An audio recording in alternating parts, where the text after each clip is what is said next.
Thank you for listening to the Hammered Podcast with Chowder and Jess. Jacob, you've been a great guest. You know, I think it's... Yeah, you know I've been outed and I'm now just the guest on the podcast when I somehow ended up being the only straight person here. I don't know how that happened. True, you are the minority now, and I love that for you. I've been relegated to the minority, yeah. Yeah. Which I'm totally cool with, by the way. How's it feel? How's it feel? I'm definitely a pariah in society at this point. Which again, we're just I'm not adding to it. Put salt in the wound.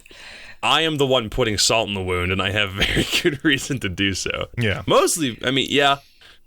I don't mind it. It's fine. Do we have a review? I should have looked for... God, the past 24 hours have just sucked so much. I can kill time because I have the best story about Iceland. Nope. I found a review. Oh, dear God. Thank the Lord. I did find a review. 5-star review titled, "This is getting me through my road trip." First of all, I already know what this is going to say, and I'm pretty damn sorry that this was the thing that you decided to carry through your trip. "The memes and banter are some interesting insight into Pro League and is getting me through my solo drive from Texas to Florida. Props, boys. Keep it up." Okay. So yeah, I am very sorry that this is the thing that you decided to spend on your trip. Which Texas to Florida is what, 20 hours plus? It's about 16.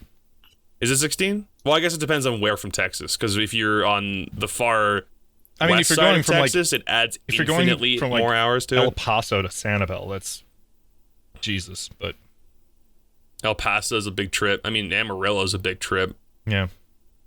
Even Dallas is a big trip. So sorry about that.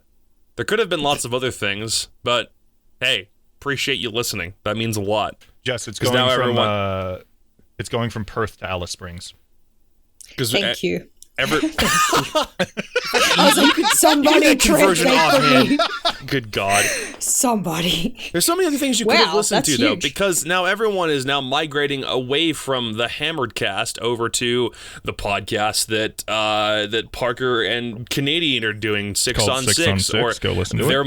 Or they're migrating to any other podcast that we've got in the Siege space, which, by the way, we've finally begin to come into our own on, I feel like, just because of, like, I guess the sheer amount of them and who's been involved in them. So we opted to steal another podcast host for this one. And the first thing that Chowder and I said to one another when he said, "Hey, I've got Jess for this next podcast," was in all caps, "Podcast fight." So I don't know what that means. Podcast fight. We've been waiting for a long time just to find another host to beat up. We did that with Sam Stewart. He is now dead. Mm-hmm. Relegated to hell. And now we have another one we have to get through because there can only be one Siege podcast. We killed Stokes and ate the heart of the B-Leaguers, gaining its power. And we actually, ate the only does that B-Leaguer even still left. go on? Because that's actually the case. That's literally what you did. We're not even joking at this point. I love how Chowder sold that so well. Oh my God. Mm-hmm. You should be a heel in pro wrestling. You're so believable. And now it's actually kind of scary. And now we're coming. I would watch we're coming for the prep phase. We're gonna. Yeah.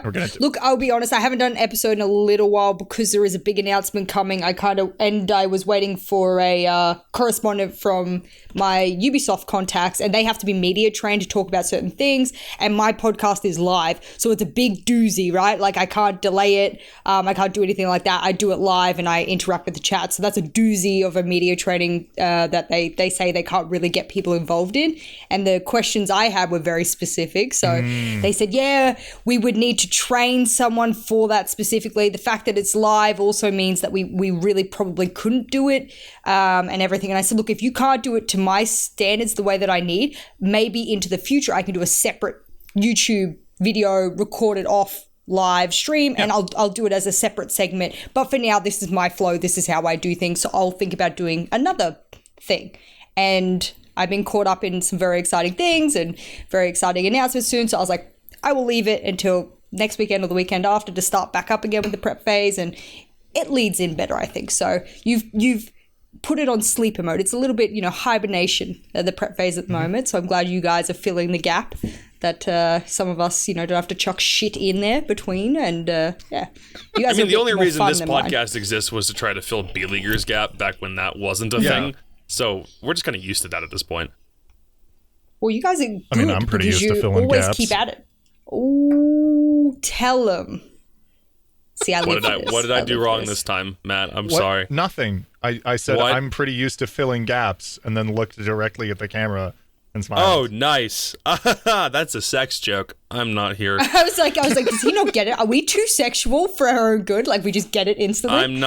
I'm just not. Yeah, sorry. If anyone just thinks that I'm like completely just out of style today, it's because I legitimately am, and I don't know why I still wanted to do a podcast after what 24 hours ago has looked like. So it's okay, no, this though. week. You're a soldier.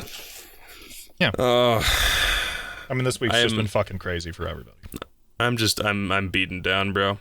It's not a week I would wish on anybody, and I wasn't even really affected by anything because I'm a somewhat emotional person behind the scenes, even though I do a really good job of hiding it, and then everything that happens in the world just really begins to weigh on you.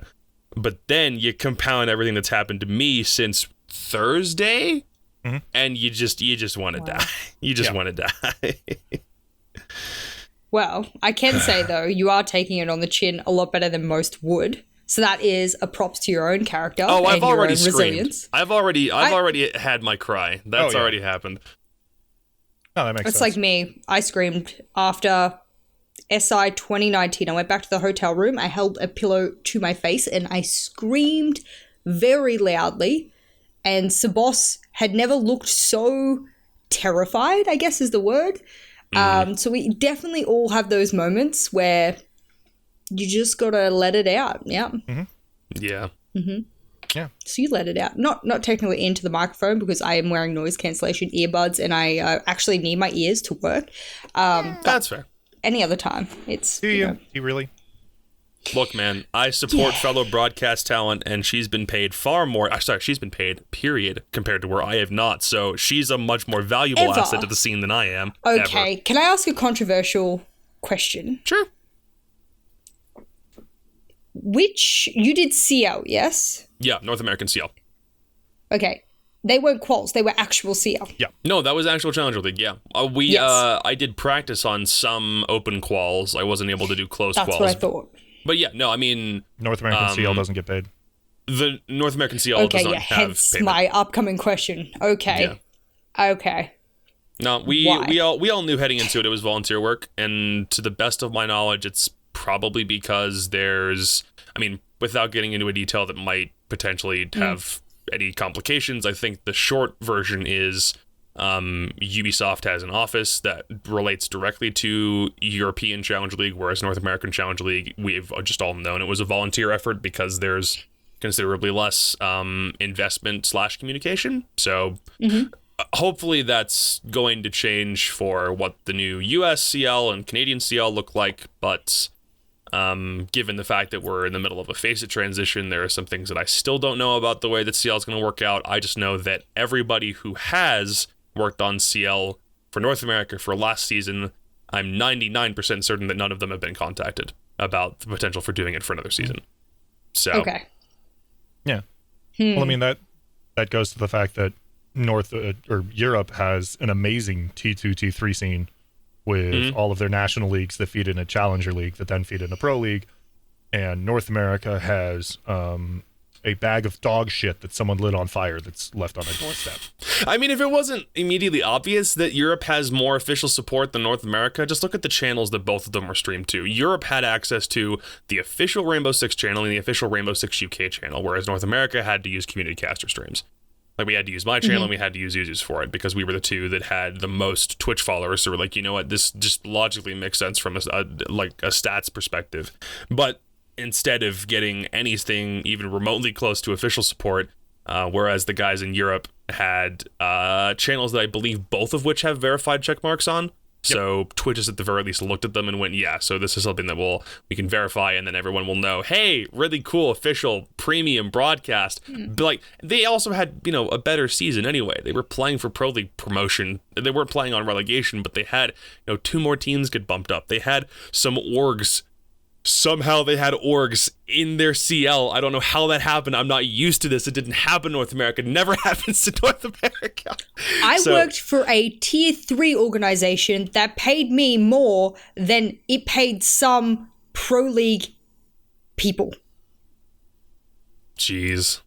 Yeah. Yeah. that's how serious they are in Europe at getting a leg up of some kind. And this comes down to the fact that if you can then definitively say, I have the best team in my country.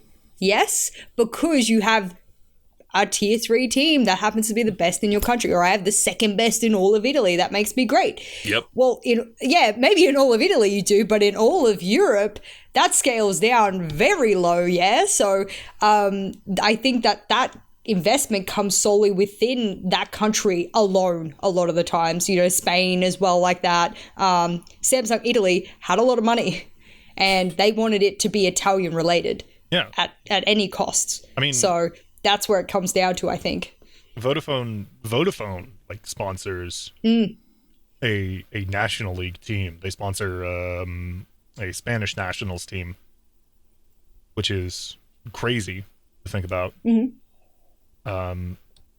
They would technically qualify as the first org that would have multiple teams in multiple regions, like under the same banner, rather than having like the whole parent company thing. Whereas one parent company that houses multiple esports brands cannot have one. That's occurring in the Italian league right now.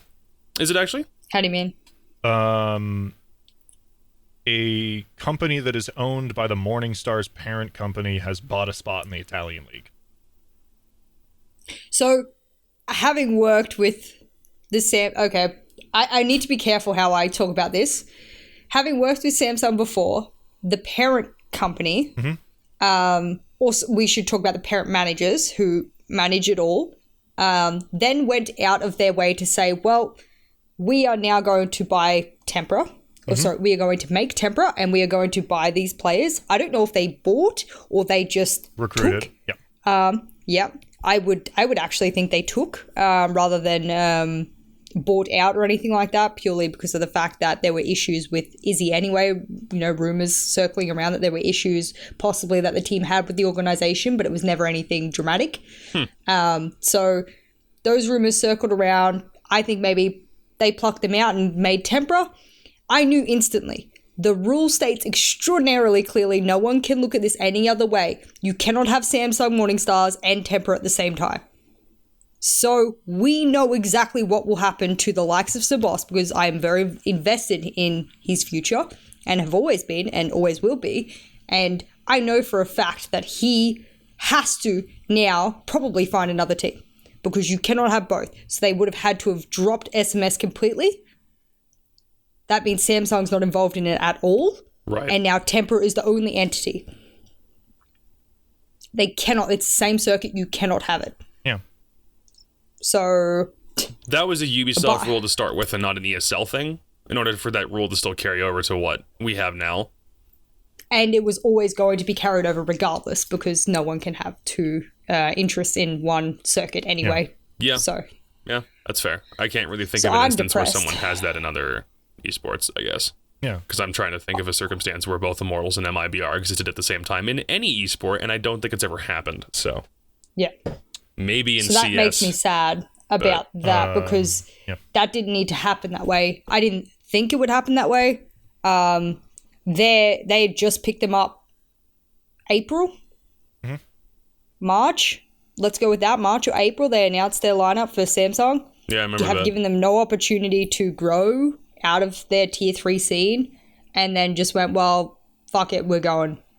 And obviously, because now they've got Izzy, there's no way that they drop that investment. Rather, my question was, why come up with a secondary brand for a team that didn't even exist, rather than, if you were going to do that anyway, why not cut the official Samsung Morningstars lineup and then just bring the Morningstars to Pro League? Because I make the assumption that because Samsung owned a lot of the team and a lot of everything, and the general managers didn't technically own it, they managed it, those managers said bye-bye and did this out of their own right. Curious. Yeah. Somewhat controversial, but I mean, their own business choice. We've got to understand their own business choice, and having worked with them, they are businessmen. So, yeah, if it's an easy ticket into tier 1 and the pilot program as well, we got to take that as business, then so be it. But as tier 3 players, you got to take that on the chin. Unfortunately, you know, it's not like you're a pro league team and then it's turning out to be a LG or EG situation. It just is what it is in that tier level. Yeah, I buy that. I'm not gonna say I don't want like Tempra to, you know, maybe if Pilot Program is involved, I'm not saying I don't want them to do well, because, you know, the former Is a Dream players that are now on that organization, for all intents and purposes, they're a phenomenal team. So what we're going to see over the next couple of months is, based on player performance, it's now going to like help set the precedent for a brand new, you know, a brand new brand for all intents and purposes. Like that was the case when SK went to Dark Zero, and Dark Zero didn't have any footing in Siege, didn't have any footing in esports. They're just like, well, we've acquired SK, and now we're going to move into this new venture, and everyone kind of went, well, we know who the players are, and that's the only way that we have any, you know, relative expectation for what we might see. There might still be some sort of excellence there. SK wasn't exactly the hottest team in North America at the time, but it's a similar situation. I will hope that Tempra is able to do something good, and they don't, you know, just because they're a team that's coming up from Challenger League, they're not going to be immediately thrown into the fire because of a relative lack of, you know, T1 competition experience. But it's also going to give us an idea of like what Tempra is like as an org technically, even though it's under, you know, the whole Samsung parent thing. Yeah, it'll be nice to know what they plan on doing, because when I got denied for my visa with them, the whole point of me having to leave was it was an entire live-in situation. They wanted it like militarized. Everything I was to run was military in its sort of foundation. So I enjoyed that, obviously. I thought that was great. I didn't really want to live, you know, in the pockets of my players, but I was doing it on and off for those few months anyway. So I was getting used to it. Let's say that I was getting used to it. But I'm a very private person. When I'm, you know, in my own, you know, time and everything like that, I just prefer to have my own space, my own time. So I was kind of relieved. But if they try and pop that onto the Tempra guys, for example, all of whom are French, I'm 99% sure, all live in France. Right. There's no way they are going to move to Italy. I promise you, knowing the French-Italian relations very well. They would never, they would only go for boot camps. And as far as I'm aware, the only reason those general managers had the esports palace that they had, where we had our big office and our big gaming center and everything like that, was because of Samsung. So unless they've got a massive investment somewhere else, which they would have had to in order to even get Tempra off the ground to pay salaries. Right. Unless it's going to be one of those effed up stories where players start going, hey, where's my money? Which and I would start cry. going like, hey, here's your t-shirt. I got you your G Fuel shaker, kids. Oh my God. Unless it's one of those, they've got a big investment, enough to at least guarantee contracts, salaries and everything like that. But whether they've actually got somewhere for them to boot camp, or they'll have to rent it out in France, which I would actually prefer them to do, keep the guys, you know, if they've got partners, families, wherever they might live, close to, you know, especially language wise. I had Polish players struggle in Italy, so let's just try and keep everyone, and we'll see how that works for them. Or they just keep them all at their homes and just sort of run it as a business thing. I don't know. Yeah. I really don't know. You don't have to run with HQs in the EUL. There are some that are doing it, but I swear everyone from Vitality is still playing at home. I'm pretty damn sure. Oh, it has to be. I mean, Hungary lives in not Berlin. Belgium? Just out of Berlin. No, Hungary lives in Germany. He's in Germany proper, yeah. Yeah, Hungary lives in Germany. He's in Fabian lives in Sweden? Or not? Yeah. He's Swedish. Swedish. Yep, Fabian lives in Sweden, and the rest of them are all living in France. And then it's the same situation with, I want to say Navi, where literally everyone lives in a different country. That one I think is true, yeah. And this is also why I'm still somewhat happy that the European League is still sticking with that whole not on land thing, as much as I obviously want all the competition to still kind of be normalized under something. So having a LAN league is still a nice thing. Everyone's still playing from home, and it's still kind of a massive undertaking to try to move everybody in Europe into the same country, considering how vast it is. Yeah. I could, and I would say it's actually very selfish of them if they would turn around and say, hey, let's all do it in Berlin, because come on, where else would you pick centralized wise? Doesn't the SLCS do that? I don't know where they base that. They do maybe. I know ESL CS, like Europe, is a LAN, right? It is. Well, Pro League for like all of a whole season for CS is on LAN. Yeah. But they grab everybody from the whole world and put them into one spot for 3 weeks or something. Right, exactly. Which is it's fine for that short period of time, but you got to think about the longevity of Siege and how hardcore that is. I don't know how you would space that out appropriately, and I just think that would be insanely selfish. Given I've lived in multiple cities in Germany, it is beautiful, but I learnt German. I learn as much German as I can to live in those countries comfortably, to make friends, to socialize, to read signs and menus and whatever it might be. And that's just I can't even read a newspaper properly. As someone who took a ton of college level German because I required it for my major, I can assure you German is not something that you pick up. It's not. No, you do not. No. You can pick it up easier by using it and then someone corrects you. Yeah. But when you stand there and you're listening, and like my buddies who live in Hamburg, for example, they're great. They're all, I met them, you're going to laugh about this. I met them at the gay parade. Nice. I decided to just go dancing and drinking by myself in Hamburg. No, I think you were telling me about this. Yeah. Yeah. Yeah. And I thought to myself, fuck it. Either they speak English, these young women, or they don't. And I was like, I love and I tried to do a little bit of hand language to sort of give them the indicator. I love your earrings. I was told this girl who's dancing. She was so drunk. She turned to me and grabbed me on the shoulder. She goes, thank you. I love your accent. And I'm like, friends. And I was adopted from that moment onwards. And I miss my friends dearly. But I tell you what, it turned into Denglish a lot when we hung out because that was necessary. And these girls were what you would consider pretty fluent in English. So you could just imagine how hard that would be for players. So I don't know. For those of you who don't know German, German is to language as like taking theoretical physics is to science. Yeah, there you go. Right. It's not. It's like it just sounds like you're tearing up your trachea from the inside with some words. No, it's not. It's not even so otherworldly. It's not even the pronunciation that's hard because that's actually the easy part. The hard part is when you start realizing that like German has absolutely almost no root words in English. We have some basic ones like house and house. I don't know. But like, I'm trying to think of other ones. But like ambulance is Krankenwagen. Yeah. Right?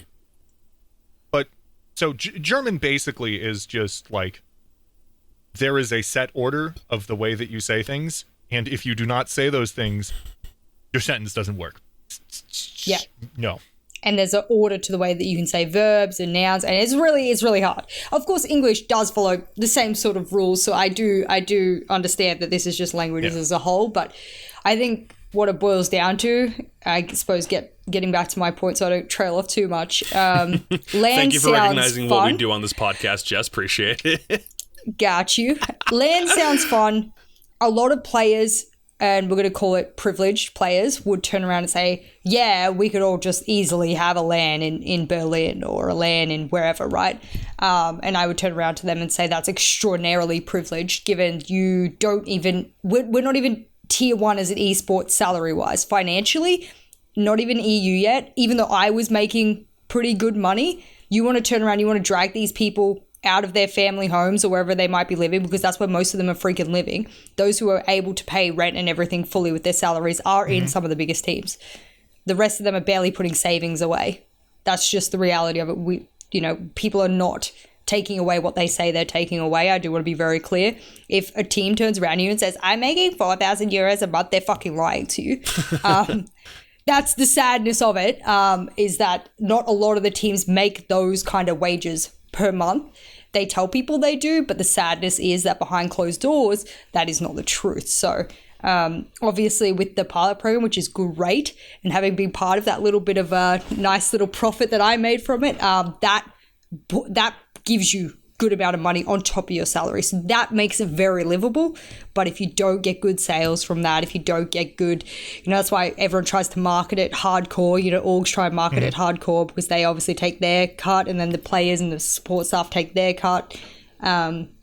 and you want to win more tournaments to get more money and stuff like that, but it's never guaranteed, is it? And you're never guaranteed your spot, more than a few months at a time these days, so that's what it is. We're going to keep on going back to what the eventual relegation system looks like for the massive regional LAN events that happen at the very end of the season, like prior, November/December, because I'm still curious about it. I get asked questions about how that system's going to work out, and every time, at least for North America, having the opportunity to relegate, a team, literally evict them from Las Vegas live on stage because of that LAN investment, just makes me wonder how that's handled, whether it's a situation wherein, let's say, Tempo Storm gets defeated in that relegation game. Does Tempo Storm then pick up the Challenge League roster that just took them out so that they can still keep their team house? They still have all their assets. They're not completely removed from the scene. And those Challenge League players also have guaranteed org support. They're coming back into a system like that. And Europe also has something similar, but they have one auto relegation spot, and then the other one is a spot that's actually played for from that first place Challenger League team. But they're also playing for, I guess, considerably less investment issues, just because they're not having to worry about, we're moving all of these players to this one part of, this massive continent. We got to worry about all the other finances involved in that. And I keep getting asked about it, and I keep coming back to the idea that hopefully the organization just picks up the team that beat their old team, and then we can kind of, move on. That to me seems simplest, but if there's any other idea out there, I haven't heard very many of them. I hate to be this guy, but isn't that just franchising with extra steps? To be fair, it's not like UB's really been that clear about whether they're completely franchising or not. It's almost like they're in a really weird in-between phase, and it doesn't make any sense. I've just the only people actually building anything, right? Every team rented their house. The only people actually building something are Dark Zero, and that's because they have plans to move into other esports, and it would behoove them as the only team without a practice facility to fucking build a practice facility, right? Thing with them, though, is they already have a roster and a lineup that's practically guaranteed to never really leave Siege. They're at a point where if they did, it would be probably one of the more shocking things that we've seen in Siege, period. Sure. As much as I thought Rogue getting relegated was a massive surprise in North America, it could probably happen to anybody just solely based on how a season performance goes. But I don't know if DZ are looking at their future prospects thinking, we probably wouldn't make... they wouldn't have made that investment into a massive compound. Hopefully we'll have a reveal for soon so we understand exactly how much money has gone into it. They wouldn't have made that investment were it not for, one, their org probably being something that Zach single-handedly funds by himself. That's correct. Bless that man for doing what he does for Siege. But on the other side, if he thought his team was in trouble, he wouldn't have gone for something like that. If he thought there was a potential and all of a sudden his return on investment tanks because he's no longer in Siege as a result of a potential relegation, then he doesn't build that compound. It doesn't exist in Vegas anymore. Zach's smart enough, and having had private meetings with him before, he is absolutely smart enough to drop a team and buy a new one. Yeah, I know that sounds brutal, but he would absolutely do it to keep his longevity of DZ in Siege. I buy it. At the time of it, theoretically ever happening, that sounds brutal. But if it ever came to that, it would be due to relegation or something. And so with your point about, do orgs just pick up the people coming in? No, we cannot have them with the system that you're talking about. And why? Because CL will never get funded.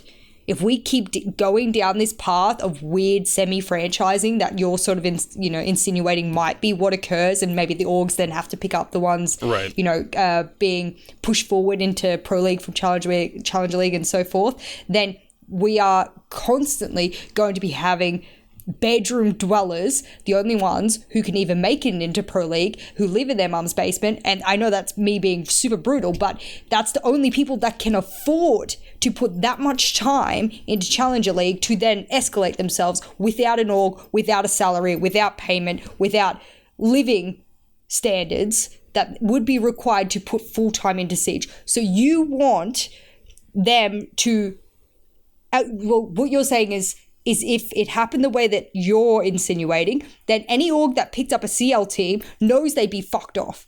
So they would never invest. What do you do then? It does enhance the risk, yes. It absolutely enhances so the risk. No one would invest because they don't get a spot in Pro League. Guess who does? Little pretty big org up here in T1 who's lost their relegation or been relegated plucks them out of CL, and now suddenly no Challenger League players getting paid, and they're having to move back in with their parents to even afford things. That's horrible. We are not funding our semi-professionals. We're barely funding our grassroots, right? And there are so many in the North American League, for example, who are unfunded completely. So when people found out how much I'm making tier 3, and there are tier 2 players out there, trying to work on weekends or finish their study or whatever it might be to keep themselves alive, and they're trying to put in full-time hours in Siege, which is somewhat necessary to make Pro League these days with the competition you've got. We are not promoting looking after these fucking players. That is the reality. I mean, and then think about the other thing, which is the absolutely massive gap in what you would consider North American tier 2, because basically because there's no grassroots scene, or there is, but it's really small. It's so low you have to dig for it in some cases. It's there, but no one really thinks about it. I mean, think about it. Think about how many teams were in the Challenger League qualifiers? I mean, 370 something. I think it was it might have been like the 320s after we factored out all of the Xbox kids, but yeah. Roger. Yeah, okay. I was going to say there were 500 something, but there were we were at 509, and then the number went down after all of them get DQ'd for being console, and I'm like, I really feel for anyone who had to play in the first round of this tournament based on all the teams that got DQ'd. Like, it wasn't great. Yeah. But yeah, I mean, just for that one tournament alone, the number of teams that were there as first time really in comparative to the number of teams or players that had previous T3 league experience, Challenger League experience, Pro League experience, it was vastly, in the favor of the players who just hadn't played comp before, right? So we just don't have a good enough system within the North American space to say that we really foster that kind of thing. And we've been talking about that forever. I've talked about that on multiple platforms before, because it doesn't seem like there seems to be enough investment into it. And there's a rule that I really, really like. I don't remember if it's the same case in Europe, but in North America, there's another Challenger League qual, and two last place CL teams in North America, for both the US and Canada, now have to play to keep their spots in a relegation game against the winners of a new qual every 3 months. At the beginning of every stage, which gives teams the opportunity to eject 2 CL teams and jump in before the season's even over. And it changes it from a 5 to 6 month wait period into only a 3 month wait period, which is great. It's great. And from what I can tell, it seems like it's not the full plan, but a very good step into helping T2, T3 in North America, in both the US and Canada, stick together for longer and not do nearly as many roster moves, or not get crazy with the way that they try to, make the game work at that stage in that region. Jacob, literally the proven best way to make it into Pro League is to drop drip. I messaged him after that and I said, Drip, I understand you're upset. And it was the same thing I tried to do with the whole Hyena thing. I messaged Hyena very early on in that mess and tried to help him out very early before he made big, bad steps. So I messaged Drip and I was like, come on, just get in early. Like, let the man know that he is the most fucking unlucky motherfucker that's probably ever existed. Yeah. But you got to try and keep his spirits up. So I did. He had actually offered me a job not a long time ago, but over the past year. And I said, you know what, I've signed elsewhere. Love you dearly, blah, blah, blah. Right? Love you. Thank you. But to know now the steps that it took to now get to his point, I was like, I said to him, I know what you've just sacrificed, literally 48 hours before, like after our conversation, or before, he had sacrificed a lot. And I said, I understand that, but listen to me. I said, this is character building. This is something you need to go through, blah, blah, blah. I went through the whole inspirational talk. And by the end of it, I think maybe, let's say one little inkling may have gone through to him in the end, hopefully, preying on it. Because not a lot of drama, not a lot of hardcore drama came out. Maybe some pokes here and there we saw, but nothing hardcore. And I thought, well, good on him, because he is, for the most part, taking it on the chin. I mean, that dude has been just, like, fuck, I would have given up a year before he would. And he's still going. He's back in Challenger League. He's got the perseverance. He really does.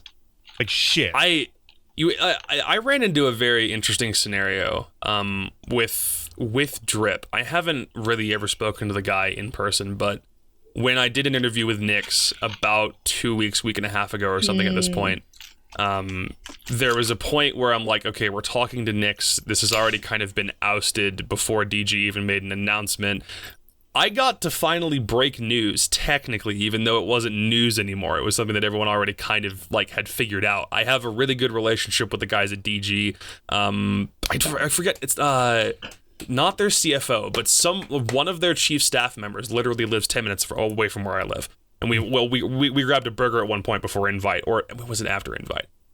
I think it might have been after Invite, but I'm like, oh, this, like, I have a really good relationship with them. So I straight up asked Mark, and I'm like, hey, Mark Cashflow, CEO of Disrupt Gaming, and I asked him, hey, is this okay if I like officially confirm this with a player right next to me who I'm going to be talking to for an hour and a half? And he's like, yeah, go for it. And that's the first time I ever was able to like formally break news on something that wasn't looking at a CGG article or the Reddit posting and just make a video that's a regurgitation of that. Like, that was the first time I was able to, to get into that space. And it was the conversation we had with Nyx about that whole thing it did continue to paint the picture that Drip just genuinely is, one of the lucky or unluckiest son of the bitches on the planet when it comes to Siege. Like, I don't know if it's just turned into him being an inherent PR risk, but he's back in CL. We'll see what the fuck happens with him. But fingers crossed. I do. I hope for him, because I do too. I don't know his personal behind closed doors things, and that would go the same. I've heard, and I'm one of those people that sits on the fence, and I love to hear both sides. I'm curiosity bug. I love to know both sides, and I sort of make my own opinion out of what I hear. And if I don't get enough from either sides, I stay sitting on the fence. On this one, unfortunately, I've had to stay sitting on the fence because I've heard that side, I've heard that side, I've heard a lot of both sides. And guess what? I'm now literally balanced in the middle going, now I cannot make a opinion about this because it's actually looking like there are a lot of faults on a lot of sides here. So this is one of those issues where, wow, and Chowder would agree, that's how a lot of recent events, really big recent events, have gone for a lot of people. They've gone, actually, there's a lot of fault on many sides here, and we'd love to make opinions about it, but you literally can't, because you're never going to get the full story. You're never going to know those full things. And yeah, so I think he's unlucky. He'll bounce back. He obviously wants to continue. It's not like others who've said, nah, I'm fucking, going to retire. I'm never playing Siege again. I'm like, oh, yeah. Chuck a hissy fit, mate, because, like, sure, if you want to jump back into it, you could. Yeah. Exact same thing. All those posts I saw, except for the video, Madiga's video, I took that I took Madiga's video seriously. Yeah. I took it because it was very personal. It felt very harsh. It felt very out from the soul. So I was kind of like, actually, that one I'm kind of leaning towards, whoa, I'm going to take that pretty at face value and rock away with that. But a lot of the others I was kind of like, we'll see. Kind of sounds like you're just baby spitting at the moment, and maybe you'll come back and rethink about it with, less emotion to it, and you go, actually, yeah, I do love Siege, I do love this, or whatever it might be, and you'll be back, and I hope to see you back. A little part of me prays that these people who go, I'm going to quit, I'm kind of like, no, just one more season, just give it a go. You know what I mean? Like, Steel Wave can't come fast enough. Tomorrow, hopefully, fix all our shit, please. Please. The what? UB. Oh, Steel Rain, right? Steel Wave. You keep getting that wrong. Wave. What do you call it? Chowder. Steel Rain. Oh, from Skull Rain. No, there was this fucking god awful. bad joke in the Warhammer community. Was this from when you went to one of those tabletop LAN events? From a game called Dawn of War. It was an old RTS, sort of Warcrafty, and basically the voice acting was legendarily bad. Like we're talking That's my people favorite doing voice acting. horrifyingly bad British accents. And there was a line in that game that goes, "We will deep strike behind enemy territory. The Codex Astartes names this maneuver Steel Rain." And so that is what is limiting you from saying Steel Wave. It's every time I see Steel something, like, and it's not like Steel Beam or like Steel any, like Steel Wave, that immediately in my mind goes, Space Marines, Steel Rain. And I'm just like, fuck, I can't get it out. I can't. Oh my god, you are far more diverse in the gaming world than I am, so I appreciate learning these facts from you, because I just literally wouldn't hear these things if like people like you just didn't spread them. I would never have found out. No, it's this animation called Dawn of Awesome. I think it was like Newgrounds. It was made in like 2006. God, Newgrounds. Wow, I haven't heard that name in a while. Yeah, no, it's super old. Yeah. And the guy who made it actually used to play at a game store that I played at, and if you ever walked up to him and said "Space Marines," he would just look at you and shake his head and go, "Stop, please." Jesus, no. The legacy lives on. Feel the PTSD, the Vietnam War, post-traumatic stress coming back every time you mention it. Yeah. No, I mean, it was like really, like people still talk about how terrible the voice acting was in Dawn of War. I love terrible voice acting. It's the best. Really? Like it's a guilty pleasure for me. Like as a film student, like watching terrible fucking movies is probably one of the funniest things you can do with a group of also psychopathic art students at like all smoking weed at the same time. Like it is an experience. we were cleaning out the basement, and I found a copy of my favorite bad movie of all time. I found a copy of Doom starring The Rock. Oh, no. What year was that? I forget when that was. 2005. Yeah, that was terrible. Oh my god. Okay, I can't. You know what? I'm going to be judged so hard. I shouldn't even admit this publicly. People know if they watch my stream. You're both going to hate me. I actually refuse to watch movies unless they are of some significant relevance. Yep. So I am very much against it. I think anyone who makes movies are selfish. And I am very sorry that I have said that. But if you make a movie, into an hour and a half, 2 hours, then you are the most selfish motherfucking All right, well, I'm just going to existed. take this thing and I'm just going to yeet it into the solar system. It's fine. I don't need it anymore. I will provide context because every other time my Twitter on the account just internet, got banned. I'm done in Siege. I can't have you ending my film career too. God. I could just imagine Reddit being like, Jessgoat ends Caliber's entire life. My life is over. I'll go back to my guitars and become First the you kill Elton John Ranger, now clone you I kill always the knew entire cinema industry? I Come on, didn't Jess. kill Ranger. I didn't kill Ranger. You took him outside and you shot him in the back of the head. We know you did. Ranger, no. It was a dark alley. The whole Ranger thing. Like, yeah, Jess, you're the 6th person to have said that publicly, but you killed him. I think I said that. It only took him 7 days to get back to you and what you had said, only because he had won something. That's great. Good on him. He proved me wrong, and then he got fucking dropped. The same as me. I lost control of my team, and I opted to leave, and then my team agreed that I should leave. Boom. Easy. I fucking rocked it in Season 9. Anyone who said I fucking didn't, and if the players said I didn't, then they're the most... Ooh. Oh boy. Yeah. We're digging up all the wounds from a year ago. We getting spicy. I'm sorry, but I did fucking well in Season 9. Yeah, you did. And before Season 9 as well, when they first recruited me, I had so much pressure on me to help them qualify for SI 2019. It was unbelievable. They were losing to no names at Euro Cup. I thought I was literally the most unlucky motherfucker to have ever come into a pro league position and go, I don't know how to help them as quickly as you want me to help them. I've never done Pro League before. I've done, other managing and coaching stuff, but I've never done it at this level. And then I was lucky enough to have had the reign that we did at being German champions and then turning around and doing DreamHack Winter Qualifying, taking it out from SSG, and then making 2019 SI. Then we come out in season 9 of Pro League, and I work my ass off to counter-strap both Team Empire and G2 because no one else could beat those motherfuckers, and I'm a competitive bitch, and I work my ass off going through every single motherfucking VOD, finding every crutch thing they ever had. You know, it turned out to be droning, and I told them, we run a mute.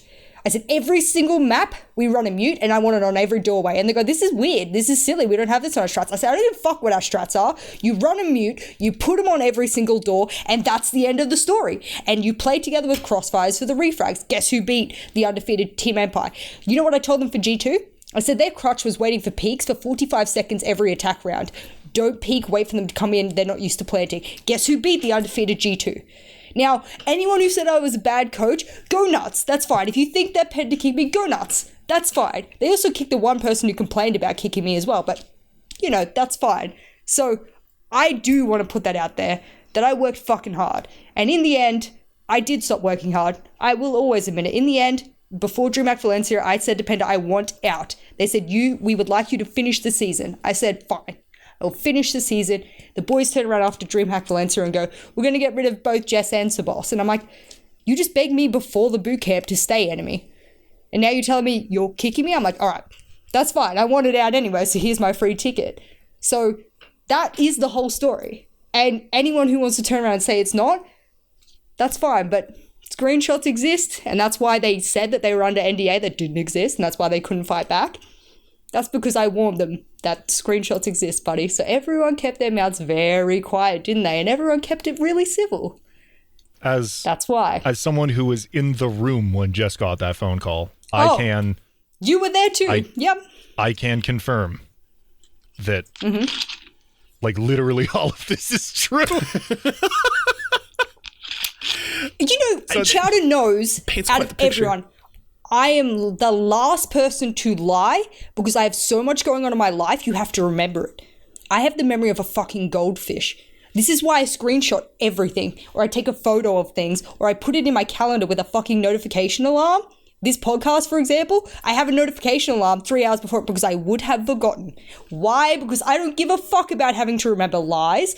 I just tell the truth so that next time someone asks me, I don't have to remember the lie. I just tell the same truth and go along. So, wouldn't lie about it. No. Don't care about my personal image, otherwise I wouldn't have fucked myself on Twitter multiple times. I have seen Jess's Google Calendar. It's fucking terrifying. Jess's R6 leakers confirmed. Jess's R6 Could you imagine? It just 6 a.m. Jess wakes up, makes R6 leaker post. Boom. Tick. Oh my god! Can you imagine? Jess's. Could you imagine I was leakers though? Could you imagine? You would have thought I would have given myself I was a little bit leakers? more Everyone keeps self-advertising. saying I was. Oh my god! Could you imagine if someone screenshotted Jess's calendar and posted it, and at 10:35 in the morning it says make misogynistic post on Ebot, and everyone just goes what? Oh! Nobody will suspect it's me. I will, and I know there are supposedly some people who know exactly who that Ebot person is, and I'm going to say guy. I know that's very sexist of me to say. It could be a woman. I have the sneaky suspicion it's a man, just given my encounters with Ebot. But if whoever it is, and if Ebot does ever end up seeing this or listening to this, highly doubt, but here we go. Well, Ebot hasn't posted in months. Let's keep it that way. Okay, well, there you go. Let's keep it that way, but if it is someone I've never met or had an encounter with, then they're a fucking stalker and they're weird. Beyond how weird they already are. Right. The fact you went at me so hard, and if you're someone who's never, engaged with me or hadn't engaged with me, but you were that hardcore anyway, then what the fuck is wrong with you, cunt? Were you just obsessed with me? The fuck? Oh my god, I'm sorry for the swear words. I don't know if this is PG, but... This is the internet. There you go. This is the internet. Do whatever you want. You can this swear. This is the internet. Well, I mean, the C word is kind of taboo in other countries, and I try not to use it, but I've been stuck in Australia for a while. I know. Jess, you're a bogan. It's fine. We all know it. Not really. I've gotten you remember, and I don't think you live out in Alice will. Springs and do shoeies behind the servo. Yeah. I actually, this is not my real accent. When I say real accent, I changed my accent 2 years ago when I first realized I was moving overseas. So I actually did a lot of speech, I'm going to call it self-speech therapy, for lack of better phrases. But if I was to use my actual North Queensland accent, you would not understand me. And I found out very quickly people did not. So this is my international accent, but if I was talking to you like the way I used to talk in North Queensland, you wouldn't understand anything I'm saying, or you just get a little bit weird about my accent. You'd know I was really Australian. Can we hear it? Yeah. You know, I used to say yeah as yeah. Yeah. But now I say yeah as yeah, and I pronounce my words very clearly because it's very important that everyone understands what I'm saying, even though I still have an accent. So... I'm waiting for her to secretly admit that she's Scottish and then just barrel out some really ridiculously northern accent I've never heard before that is like completely unintelligible. Yeah, some guy in a kilt just comes like from the back door and just goes, "Jess, you're gonna miss the caber toss." Like, you know what? We're going to hunt Sauron. Oh my god. Someone told me that they wouldn't be surprised if I was lying I was currently in Australia. Because I have posted no proof that I am in Australia. I can confirm. And I travel supposedly so much. I can confirm you are, in fact, in Australia because... Hold on one second. Let me just... Oh, no, I know exactly what you're doing now. So, I did have to edit Jess's video. This is the unedited video. So there I am. I am upside down. Yep. Ah, there it is. Yep. So gravitational pull works differently. Down. Yeah. Yeah. Mm-hmm. You can't see it, but Jess is wearing the harness that attaches her to the ground so she doesn't fall off. That's why I'm wearing a hoodie. It just covers the harness. This is why you listen to Hammered, because we give you the truth. If she so much as leaves that seat, she's going into orbit, bro. Or into the planet's core, whichever one's faster. Oh, no. Actually, what gives me away is which way is my video pointing? I don't even know how I'm going to, just over here somewhere. I don't know. Where is it there? Is it the emu? Yep. Just over, yeah. So a lot of people are like, oh, the ostrich in the background. But I'm like, we're in Australia. It's actually an emu. And people are like, oh, yeah, of course, Australia. Didn't emus Is it a win red herring? War? I don't know. Okay, we don't talk about the emu war. I remember the emu war story. Oh my god! You don't understand. They're very vicious, and people don't understand that. You make it sound like, oh, like pelicans and beat us. Oh no, like they're a contingent of emus and pelicans has destroyed an entire Australian ranger contingent in the span of 5 minutes. What Brisbane. Did they use? Nothing but their own beaks and a round of AR-45. I don't know what this joke has lost all meaning. I'm stopping now. Brisbane burns as the emus laugh. Oh my god. Melbourne will never be the same again after yet another incident with an emu population. Oh my god, you sound like my uncle. What on earth? I've talked to Guz. Guz actually says I do a half decent Australian. You absolutely do. That shocked me really quickly. That you sounded so much like him, because when I first back to Australia recently, I hadn't been back to Australia for a long time. Yeah. A long time, 12, 15 months or whatever. And I was listening to my dad talk, and he was talking this, and I said, I don't want to be that person, but can you speak slower? Especially when you're speaking with your friends. And Dad turns to me and he goes, my God. And I'm like, what? Jeez. There we go. Not Australian anymore, suppose. I was outcasted. I was a fucking nobody. I was like a citizen of nowhere.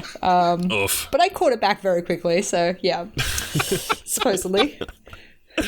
Yeah, I only ever break that one out when I'm confident that I'm not going to get that one mistaken for my British. And I've done that before because I'm like, I have Australian friends and I've got British friends now as a result of doing this stuff. And I'm like, oh, this is really cool. But every time I'm about to do, like, every time I'm talking to Gio and I want to do something in an accent, I know I'm probably going to get something back that says, hey, you're doing the wrong English. You want the one that's British but eternally drunk. And I'm like, okay, sorry, my bad. Oh, you want British but eternally drunk, you know?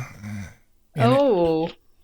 Ew. Don't you I know how to do one, and I don't know why I know, and I don't even know where it is. I haven't even gone around the UK a lot at all. Maybe I've only traveled there like 3 times in total. Oh boy. and I know how to do one, and it's going to be very bad, and I may as well publicly shame myself and embarrass myself. Sure. I may have gotten it from a TV show, I'm not sure, but I think it goes something like, "Oi, you know how we're going down to the shop, yeah? And I'm going to go get a little bit one, and then we're going to go around the corner." Jess, that's Jordan. You can't speak like that. Jordan! Oh, really? Oh, so where'd I get it from? Because I don't know why I know how to say that. That is the English equivalent of, well, like, I was like going down to the beach, and that's Valley Girl. No, that's it's not American Valley Girl. Girl. It's Jersey. It's Jersey. What is that? Joyzy. I don't know what that is. I was going down to the beach, It's Joyzy.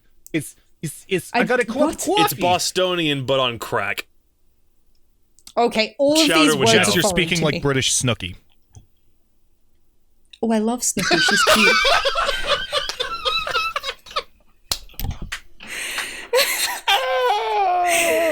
She's like this tiny little power woman. You know what I'm saying? If that's how she talks, she can talk to me every day. Read me those bedtime stories, Snooki. Good God. Bedtime stories with Snooki. I've made it. I will now be famous. I have enough money for the rest of my life, bitches. Well, thank you for watching the episode of the Hammered Podcast where we finally drove another podcast host in Siege to madness to go do something different. Guess what? I can hire you to film us. Not anymore. You just ended my career as a filmmaker. I'm going into hiding. I was going to say, you can't film movies, so you may as well film Snooki's bedtime stories for me. I'm going into hiding. My name is now Jeremiah Worthwort. You will find me in Saudi Arabia. Goodbye. Goodbye. You're not going to last as a white bearded man in Saudi Arabia ever, especially not. Jesus, especially not gay. God. That's fair. Ever. Oh, yeah, right, yeah. Just pretend. Especially considering your lack of heterosexual away tendencies. That also won't fly in Saudi Arabia. Yes, I'm literally wearing a yeah, but what I mean is if you took it all off, comfy hoodie. You could be. I do what I can to wear a different shirt every episode, but you wear something the same for 2 episodes, people are going to think we record this on the same day. There was a span of like 3 episodes where I wore the same shirt and the same hat. Why not? You do you, boo. It's fun. There's a reason why. There's a reason why you don't wear the same, especially like in instances where you accidentally find out that you're wearing the same shirt as someone else that you're working with. That makes it awkward. I don't know why. But it just seems like adorable. No, but it seems like you just didn't put the effort in. It's like, oh, everyone try to be different. It's like, who's the guy in that shirt? And everyone's like, which one? There's Jacob, 2 of them. the straight one here? Like, oh, everyone's wearing the same straight thing. One? We should all be. Yeah, I'm like, how are you the straight one? I have a quality of standard based on way too much time spent watching Funhouse and Machinima, okay? I have... Fucking heteros, man. Oh my God. The straights are at it again. God, I really am in the minority. Bobby, help me. God. Just can't talk to them about anything. All right, give me my Twitter account back. Something? Anyway, let's get back to Siege because later today, North American reveal. Mm-hmm. Which they're doing a full-on what? They're doing a draw for it, and I'm trying to remember the comparison that somebody else was making. I swear someone made like a Premier League comparison or something, and I don't remember how that pretty much works. Because I'm not an international football fan. There's an A group and a B group, and there'll be tournaments between them. Right, but I like just in terms of the actual draw itself. I don't know if they're the actual. I don't know. I don't watch soccer. If there's a draw format of some kind, like if they're gonna do it, literally just do a random number generator, and like they're gonna have like one player from each team. Like team captains are gonna be like on a webcam or something. I'm pretty sure, maybe with a host. Oh wow! I don't really know who with, but I'm somewhat confident in that. I obviously can't confirm anything because we'll wait until the actual broadcast shows up, but something tells me that if you're going to do a draw, you would at least have like maybe one representative from every team in North America or in the US division. I think they said the captains would be there. Okay, so that answers that question then. Just to get them all into their groups so that we have an idea of what we're going into, and then that makes it easier for people like me to then make more prediction-esque videos on how some teams can be expected to perform within the context of both of those groups. And they're the only ones in the US that are really following a format similar to anything. I mean, they're the only ones doing GSL. So for a double group format, you obviously can't do that in Europe. It's 10 teams. That's all round robin, but you got to figure this out quick. So I'm happy they're doing it now. My question is, I've also heard some rumors that says Challenger League starts next week. That would not surprise me. I don't know what to think. Oh, wait. This is live. Don't say shit. Yeah. I don't know. I don't either, and considering I worked in T2, I hate that I don't know. Yeah. Well, I mean, we're in a scenario where I would have fully expected, we don't even have a full guaranteed US start date, which I'm assuming we will probably get tonight, but we don't even have something for CL confirmed yet. Yeah, we don't have... Publicly confirmed. Obviously, Hammered Podcast does not discuss leaks in their entirety. We can discuss rumors, but it's only a rumor if I don't know anything about it, and I don't legitimately know anything about when it begins. When does it start? Next week, right? For US North League? America, yeah. I mean, I would assume it starts the same time Europe and APAC do. I don't think the US has a formal announced start date up until this point. By the time this podcast goes live, there won't have been a start date, because this will go up right after we're done. Yeah. So we don't have a start date. We don't have any information on who the hosts are. The casters and everyone. Yeah, we don't have talent casters, confirmation. Hosts. We have nothing on talent. There will be a lot announced in the next 24 to 48 Yeah, that's hours. what I imagine. But right. Mm-hmm. Because at this point, we're getting to the point where if they don't start announcing things, people are going to think something's wrong. Which, to start off a new league, isn't exactly great, because European Play Day starts a week from today. We are at that point. Yes, it does. I mean, European regional leagues have been going for weeks, right? Right, but we didn't know that the stakes for that's the old one. would go in. Right, but they might have been going on already, but until the announcement about feeder leagues going into CL, National Leagues going into Challenger League, we had no idea that was a thing, even though some of the leagues were already happening at that time. It's just the stakes were publicly raised. The players might have known beforehand and couldn't have said anything, but then we figured it out, or we had the connection told to us. We got that in a week. Yeah. And then next Tuesday is when APAC starts up. Yeah. We are almost there. I am trying to see if there's anything I can confirm, and I actually don't think there is. Yeah. So yeah. I mean, there's not really much to say. The trouble is that there's so much coming that they've really been selective with how they talk about it. Mm-hmm. Even more hardcore than I think they probably ever wanted to be, just given how the state of Siege has been over the past 6 months or whatever, and people not being very understanding as to what an NDA really is, which is very sad. I feel like it's very clear, but maybe that's my privilege or bias or something in understanding what an NDA is meant to be. I think they've been very... And it's a rough transition. It's been a rough transition in multiple regions as well. So we have to be very wary of that. It's going to get worse too, I feel like. Or not worse, maybe we're past the worst of it, but for a transition like this when you can't necessarily be fully transparent, to me, it very much feels like somewhere along the route, they just weren't given enough time for a proper transition from ESL into a FACEIT system. And, I mean... moving from one tournament organizer to another is probably a big enough move that to also make sweeping changes to formats, moving teams to LAN, figuring out all of the intricacies associated with a fully new league system on top of a TO move seems like a massive undertaking, the likes of which we haven't seen in Siege, so everyone's just going to look at it and go, well, what do we do now? Yeah. So,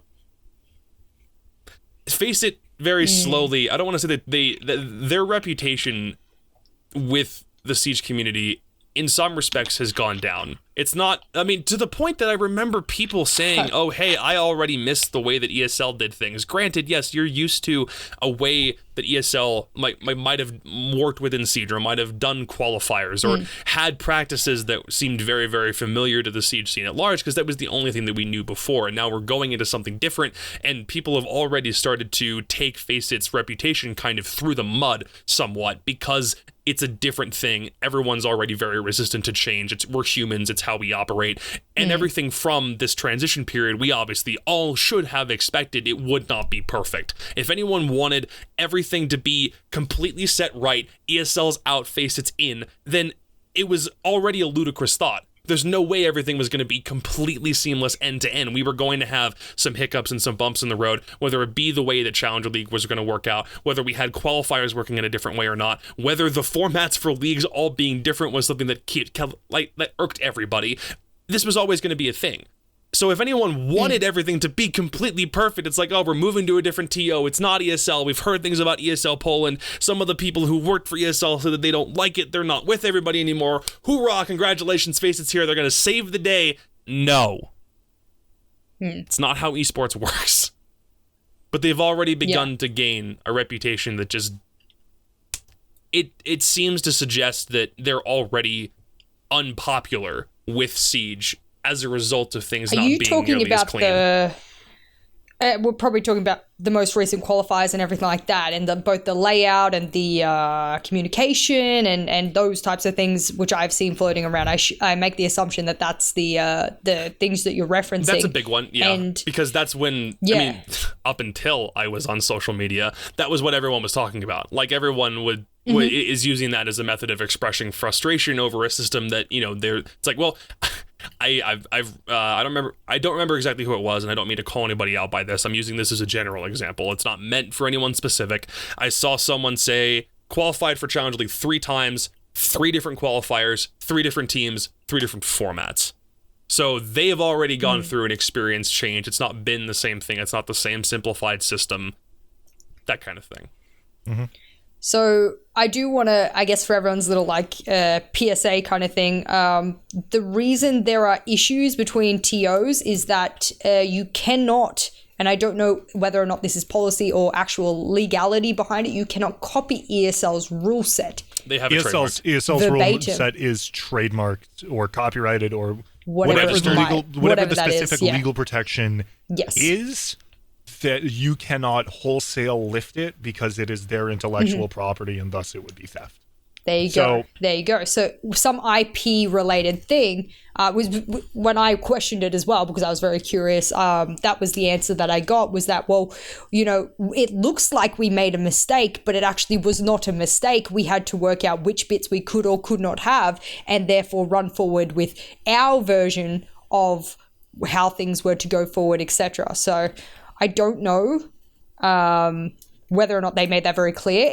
And again, that goes along my whole theory that big companies, TOs, publishers, whoever, owe people fucking nothing. So if they didn't tell you why they changed it, and little Bobby Jim sitting behind his keyboard and, screen going, well, I deserve to know why, they just don't owe you shit, really, unfortunately. So I've always lived by that. If I don't get an answer and I'm in a privileged position to gain a lot of answers, then, the kid next door is not going to gain any answers. And we are, unless you're working it, you're not privy to that information for whatever reason. So you just take it on the chin, I think. I think people want freedom of information a little bit too much these days. I mean, that's fair. It's it's a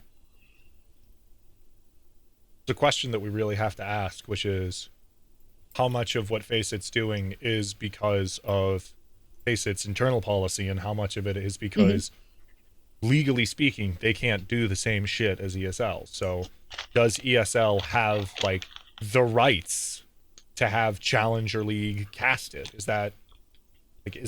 Yeah, that's a good issue. I actually didn't ask about that, and I would love to know. I don't know if you guys maybe know more. I don't know if you reached out or not to cast it or not, Caliber, but my understanding was that there was radio silence, for lack of better phrases. Is that fair to say? It's radio silence, yeah. everything that happened within Challenger League for at the very least for season 11 was all done from an ESL perspective. We, believe it or not, we had the very last broadcast for NACL. It was Red Cube and myself, and I'm talking to my producer, and I'm saying, hey, I want to go through and I want to like thank like everyone who's like worked on this season, just to give one big acknowledgement to everybody. And I bring up, am I thanking FACEIT or sorry, am I thanking ESL or am I thanking UB? His response was, you're thanking ESL. This isn't a UB thing. Yeah. And now everything that's come since then, it very much makes it seem as though the control that ESL had over different sections of Siege is becoming very apparent, just because we're no longer getting any communication on this kind of stuff unless we dig for it, unless we ask for it, because we have to reach out and we have to wait. And it's not a consistent thing. The only thing that stayed consistent from the ESL FACEIT merger was UB. So now we're looking at a scenario where I'm wondering if it's radio silence because FACEIT just doesn't have a good amount of experience within Siege to, I guess, make it a seamless trade-off. Like, to hand it over from one TO to the other one, it would make sense if there were problems, just because FACEIT hasn't needed to worry about the Siege system anymore. They haven't worked with Ubisoft as an esports partner. There's a lack of or there's an abundance of inexperience to be had there, unless FACEIT were hiring people from either UB or ESL who had worked on the project previously in its old form within the Pro League format or whatever that looked like. Because it just seems as though a lot of what they're trying to do is like, okay, we are the TO, UB has entrusted us with this, we can get this to work. And now the community at large takes that as a sign of, well, they might try, but we don't have much confidence because they're coming into this as nobody's comparative to the system we had previously, and we will all sit here, hope that they have things done correctly, and we can't do anything to be involved in it. Do I know whether Challenger League had a trademark on it? I assume they wouldn't be able to use the name Challenger League, because that was what it was under ESL. I swear they had that trademarked. Like, I kept calling it not Challenge, or I kept saying Challenger League as we know it is dead, because Pro League as we know it is dead. Pro League is the ESL thing. They use that for CS, they use that for Rainbow. So in my mind, if you're ditching PL, you're also ditching CL as a naming convention, if nothing else. So there might be more legality bound in with that, but at the end of the day, I was proven wrong. There could have been a transfer or a purchase of trademarks from one entity to another, which is not uncommon. Not uncommon. FACEIT, and who runs Europe? Still FACEIT. FACEIT and Asia Pacific is split between ESL and FACEIT. So FACEIT could have entered into an agreement with ESL for the rights to use Challenger League. Sure. Maybe. Which would totally make sense, because, I mean, you could call it a bunch of other things if you want, but if an agreement can be made, that's probably better. I'm going to be the devil's advocate here for your whole, seamless trade-off, because I want to see what you guys think about the other side of this. What do you think about, you could have had that seamless trade between ESL and then FACEIT and sort of kept everything running smoothly or close to smoothly. Right. Some other people have made comments about, well, starting afresh means that we don't get that amateur feel that some of the CL casters had, because they didn't have producers, or they didn't have this, or they didn't have that, or whatever it might be. Right. And now that FACEIT has taken over from it, they've now got autonomy to turn around and go, well, yeah, you may have done things for ESL, but, and devil's advocate here, you're nobody to us. Right. Yeah. Right. So to us, you may have done all of this, but you are also nobody to us, and now you don't fit with our program, and we need to rebuild this from scratch. Does that sort of seem like maybe the way that they might be taking it, given that the way that you're making it sound is if those casters, I don't know if Red Cubes or you've spoken to him, I don't know who's been contacted or who hasn't. Right. I know you're saying you haven't been at all. So if that's the case, and you were one of the big casters of Challenger League, so it's not unfair to make the assumption that they would have reached out to you or others who are also, spearheading those things. If they haven't reached out at all, then we can probably safely make those sort of implications that possibly they've gone, well, you mean nothing to us because we run this shit now, for lack of better words. No, I understand the business practice behind that as well. It's not to the... If it was a personal affront, oh man, that would be a different story. But in this case, I do feel like it's a brand new endeavor for them. And they're still kind of trying to figure out where they can fit within the grand scheme of things, or like what's water that they can tread.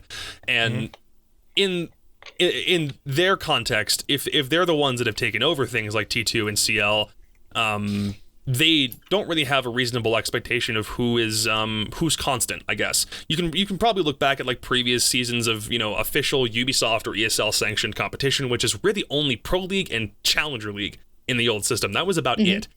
Maybe CCS, but CCS had that honor at the Invitational. They're still not a formally affiliated. That's a little murky. I don't want to get details wrong on that if Rob's watching. But to me, if they were to say, okay, we can look at the Invitational, we can look at majors and previous Pro League, and we can hire based on who we know has already done good work. So that's why anyone who's ever worked in PL, anyone who's done analyst or stage host or casting work at any point, they can look at that talent pool and go, okay, there's a pretty good reason why we would want to pick these guys up again, is because if we don't and we find someone else to fill their spots in, there's going to be a riot. So they have that figured out. That makes sense to me. Everything else, it very much could turn into a situation where they're just looking for, they're looking for talent, or they're looking for time to pass, or I wish I knew what. We have a full system, a whole list of people that would be more than willing, ready to go to jump on this kind of stuff. And to hear what is virtually radio silence it's concerning. I am forever an optimist. I'm also a realist at the same time. The two sometimes mesh, but in my optimism, I've always said they will find some way to make this work. I'm giving them the benefit of the doubt. It's a brand new thing. There are going to be kinks in the system. It's not going to be forever just a mess. There will be opportunities to clean it up coming forward. So I've just always said, give it time and hopefully something will come as a result. But just in the scope of, if I take a step back, I'm not even anyone in production or broadcast talent. If I take a step back and think of it just as a fan, and I'm looking for when does CL start? We just had quals finish up. We weren't able to watch streams. We had to look at, the FACEIT page to figure out when that was going to happen. Not having broadcast for that is a big suck. Not knowing exactly when the season begins sucks. Not knowing when the United States division itself begins sucks as a fan, trying to figure out when all this stuff happens so that you're able to launch back into, I remember when we used to watch Siege competitively? Man, I'm really happy it's back. I want to get back into a groove. I, as an avid fan of, the league itself, or a team, or a player specifically, I want to jump back into it. Not having this information from a public perspective stinks. A ton, because you want to know when you can get reinvested in it again. Hasn't it been 4 months since any form of officially sanctioned? Well, whenever the end of season 11 was, right? It wasn't in February. Well, I'm just thinking, if you're counting SI, officially sanctioned tier 1 professional play. When was the last time? Yeah, the last play day was the last PL play day. The end of season 11 was that was a Latin American play day. Wikipedia, go faster. The last North American play day was April the 13th, which would have made the next Latin American play day the 14th of April. So we've been literally over 2 months since any officially sanctioned stuff has been played at the highest level of play. It has been a while, and there has been a bit of radio silence, and you expect that during transition as well. I fully expected it, actually. I did sort of want a little bit more knowledge as to what things were going on and when. The whole EU Open Clash thing, that was also not advertised to the full extent I think it should have been. That was very nice to watch. That was very good to get involved with. They did market it quite well with the drops. They did obviously link things in and try and, make it an engaging thing to get involved with. Right. I'm not saying you're sort of not blackmailing, but you're sort of giving a gift or a prize, and that's the only reason they're there. Yeah. But that's a lot of people do. But that gets a lot more interest. People jump in, numbers rise up. As the numbers rise up, you see more, etc. Do you think that, given my devil's advocate before, do you think that if FACEIT turned around and said, we don't want any community casters because we want to run this ourselves, how does that look for the casting community, the talent community, of which I very much heavily believe and have known things like, UK Prem and everything like that, and UKI or whatever it's called, that's where a lot of people get their grassroots. CCS is a huge one as well. They get their experience up so that they can go further in the talent career. Right. If they turn around and they said, what ESL had with the whole community casters thing, like they vet you and then you're good to cast games and everything like that, was too out of their control. If they turned around and they said that, what would then be the result? Do you know what I mean? What would be the response? What would be the result, do you think, from there? Because I'm making huge devil advocate, guesstimations that I would love to see people's opinions on, because if it does end up going that way, I don't want to be like, I told you so, but I would love to know what people then would turn around and do or say, etc. See, I come into this from a more privileged position because I was able to kind of, in essence, skip the line comparative to where a lot of people who worked T2 or have worked, I guess within North American T3 prior to the whole FACEIT takeover, I wasn't, I never applied to be an ESL community caster. And that wasn't on my radar, because the way that they had that done was you had to have done a certain amount of matches within a specific time. It might have been like a monthly time frame. Oh, okay. And if you didn't meet that, then I don't remember, I don't know if it was like probation or you were revoked. I know I have a couple of NAT3 friends who are in chat right now who might be able to correct me on this, and I can correct it for the audio podcast sake for later if you want to tell me if that was the case. But I didn't do it because you had to meet a specific quota, from my understanding. So that was a scenario where the things that you would cast probably most often were like Go For finals. And any opportunities that you had to do anything else were, I guess, limited to the contacts that you knew, or if you knew somebody who was running a different league, or you wanted to like find an opportunity that wasn't just something that ESL supported, because ESL only did what they did as a means of, giving people a place to start things. I didn't have to start from that point. My first cast was an invitational qualifier cast with Sternab, first live cast I ever did. Then did some CL qualifiers, and then was offered to, before I even did those ones, I was offered to do Challenger League just because I had a previous history of making content and being able to present myself well and not go off on too many tangents. I still go off on too many tangents. Welcome to this fucking podcast. Welcome. At the end of the day, I think that not having a grassroots system, it will ultimately just continue to demotivate people in every aspect. If you're doing it from a player's perspective, it's, I guess, something you've had to deal with for longer, but casters have always kind of had an open door to get started if they haven't already.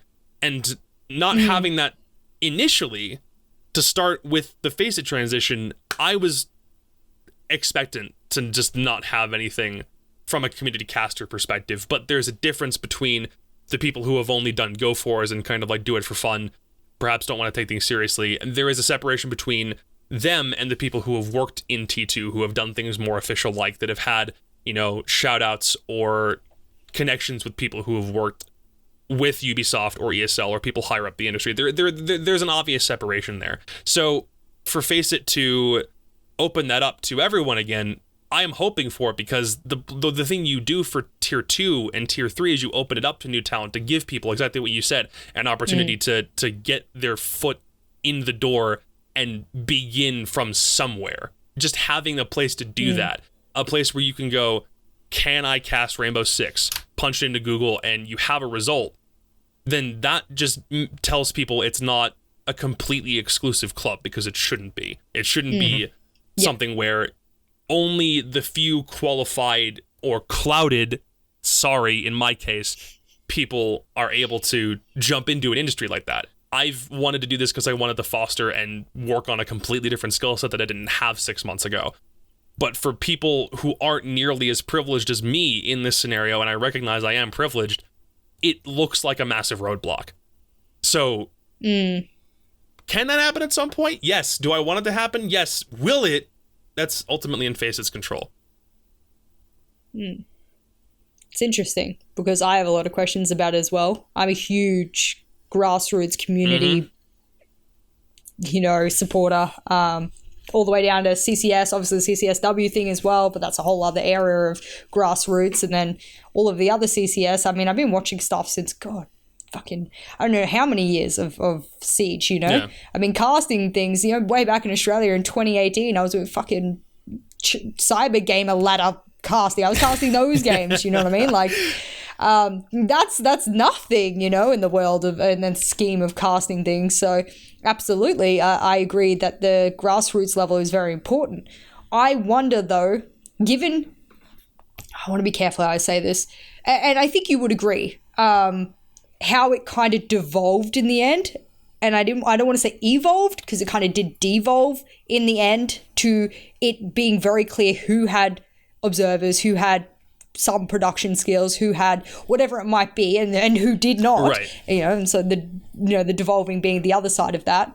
And it kind of devolved into, well, this kind of feels unprofessional, especially with some of the casts and everything I watched and some of the things people said, or the way that serious they took it or did not take it. Yeah. Or the meme, the ones where they did meme casts of official games. Whether or not FACEIT turns around and goes, that is something that does not represent our brand and the way that we want to move forward, or maybe even Ubisoft, you know what I mean? Sure. Because Ubisoft didn't own those rights once ESL was pretty much running things. So realistically, so they might turn around and go, well, yeah, we're gonna tighten this up tenfold. Make it sort of an Azkaban kind of, you can only get in if we let you in kind of thing. So that's what I'm concerned for. And I'm also concerned that Siege as a whole has, and that's not devolving, that's just sort of by natural habit, we have progressively seen most of our talent are endemic people. Yep. It is not people coming from other games per se. It is mostly people like myself who've played thousands of hours or came as, an ex-competitive player or whatever. It's homegrown. And then worked their way into it. It's literally people who've played the game and then moved up to them for the most part, right? Yeah. You don't see a lot of people coming from other games and going, hey, I want to cast this as well. You don't see a lot of multi-game Siege casters. Most of them are, at least at a grassroots level, they play the game, they want to cast it, whatever. Right? That's it's endemic through and through. I only cast 2 games, now possibly 3 with Valorant, so I'm complete FPS, right? And I barely cast, I'm an analyst for the most part. So for me, I can see it in myself. I could see why I had all of that experience those years ago, because I was playing at the same time. It made sense for me to do that. Right. Cool, they needed someone, fine. But if we keep this endemic approach, we're never going to, I don't think there's a nice way to say this, we're never going to get people who are actually casters. We're just going to get people that want to be casters because they know the game. And it's the same with me. And I said it, I made a tweet, I'm going to say maybe 4 or 5 months ago. It was just after SI. I got back and I said, I am going to pay and do whatever it takes to actually become a caster. Not someone who knows Siege, a caster, cadence, tempo, whatever it is. I paid for, and it's taken me months to admit it. And I think it's because I didn't want to admit that I was bad. No one wants to admit they're bad, right? Right. I think I'm a pretty good analyst, but I'm fucking boring sometimes. I'm a robot. I will admit it. I'm a fucking robot. It's like I'm reading a script out of my head, and I have to admit it. I want to be fun. I want to be energetic. I want to understand tone and tempo and cadence and all of those things that really good casters have down pat, and you could see it in other games. Siege, at the moment, the one fun guy we've got is Valley. Be honest. The one fun guy who actually knows how to create more than just on-screen presence, but also entertainment is Valley. Yeah. So I turned around and I went, I don't give a fuck what game you're in. Here's my fucking money. Teach me how to do pitch and tempo and not be screechy in a cast and not overhype things, or when things get hype, how can I lower my voice to show the importance? Do it all. I've spent months practicing. I shit you not, because I don't think that it's enough to know this game to be a caster. No, it's not. And I think that might end up hurting Siege if we don't get more casters, people whose job is casting, to come in and learn our game, or grow people into being a caster first, then game knowledge as a secondary factor to that. Do you know what I mean? Right. That's what I'm hoping. That's what you're talking about. Because like, if we keep on working within the system of people who know it, then show up, they lose the presentation aspect first. Like, in my case was interesting because I can present worth anything. I had to work on how to cast after having maybe, 1,400 hours in Siege is when I really wanted to start like attacking it, right? But it's more about understanding like how you work as just as a talent on a microphone or on a camera. Do you have what it takes to really get yourself out there? Did you want to do it before? Did you have any skill that you wanted to flex? Can you thrive on camera? That's what you're trying to strive, like that kind of attitude. And you're absolutely right. That's what it needs to be. 90% of the people that come in are ones that have good game sense. Maybe they've played comp before. Those who play comp are the ones who I think can go so absolutely far. That's the Kickstar example. Someone who was a former pro comes back in, and now he's worked on that presentation ever since, the early days of him, because he only jumped into it because he got I think it was like an offer from Panky or something, like way back in the day, saying, hey, do you want to cast? He's like, 100%. Well, let's just do it. But he's worked on that. He's had a transition period. He's grown. It's like so much, and I love like seeing that progression. There's a caster I worked with. I wasn't able to cast with him, but Cookies in North American CL. Freaking baller gentleman. I loved just listening to what he had to say, because there wasn't ever a moment when I felt like he was BSing for the sake of BS. He had something else that he could swing to. I'm just like, from being able to project yourself, to give your audience confidence that you understand what you're talking about. Oftentimes, I'm able to BS in situations when I can't think of a good talking point, just because I can fall back on my crutch, which is having a voice that I, for some reason, can't get enough of, and the community also thinks is good. Like, I can work with that and continue to push out some other point until my co-caster takes over, and I'm able to come up with something different in the moment. It's like, so many people have just lost, or don't already have, the element of helping people just have confidence that what they're saying isn't complete crap, and they're trying to just BS until they have a moment. The fact that you say that is actually the point I'm trying to make, and you actually roadblocked yourself there by making that point. Maybe I did. My point is that we had the likes of Intero, because, and let's be honest, when he started, he was not great.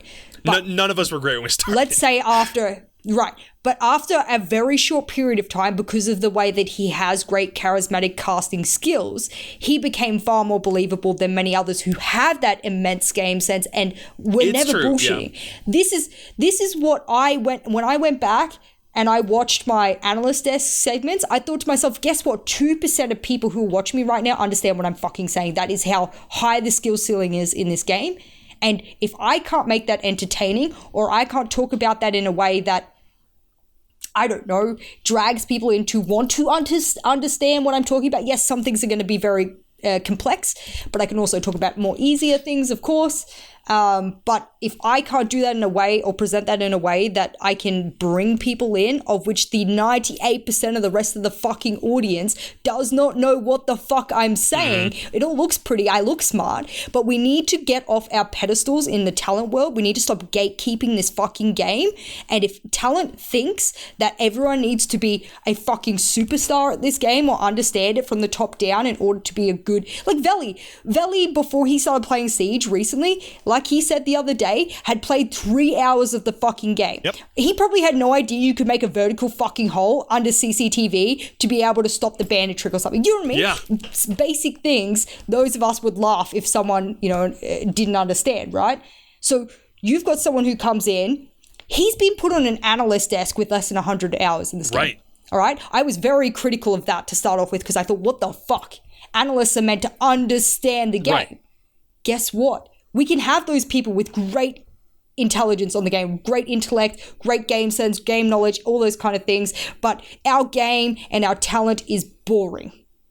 We gatekeep it because we all want to sound like we know the best fucking thing out there.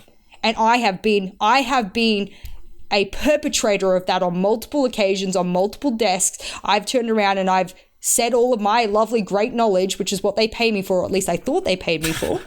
And I've turned around and gone, hang on, I reckon maybe 2% of the people understood what the fuck I said. Let's be really fucking honest.